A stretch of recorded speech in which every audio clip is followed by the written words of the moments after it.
Le calme du bureau de la maire de Nantes. À l'extérieur, pourtant, l'affaire fait grand bruit. Il n'y aura donc pas de deuxième stade dans la ville.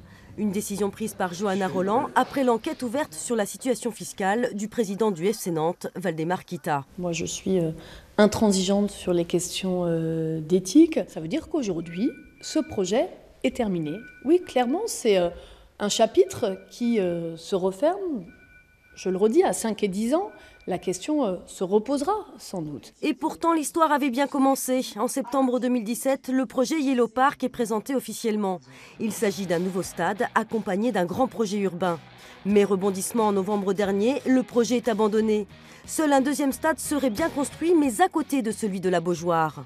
Une aberration pour de nombreux supporters, mais aussi pour l'association Anticor, qui lutte contre la corruption politique et la fraude fiscale. Je reste persuadée que c'était une erreur d'être en affaire avec quelqu'un comme Waldemar Kita, parce que on sait depuis le début que c'est un personnage un petit peu curieux, on va dire. Enfin, en tout cas, il y a des zones d'ombre dans sa carrière, hein, brillante financièrement en tout cas.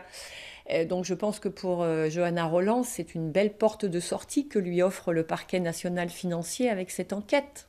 Là pour nous, l'abandon de ce projet, c'est l'opportunité de se tourner vers l'avenir, de repenser la gouvernance du FC Nantes, de se poser la question suivante, comment on va faire en sorte que le FC Nantes renoue avec ses valeurs. Quant au principal intéressé, Waldemar Kita, il reste pour l'instant injoignable. Il n'a pas communiqué depuis la perquisition de ses bureaux mercredi dernier.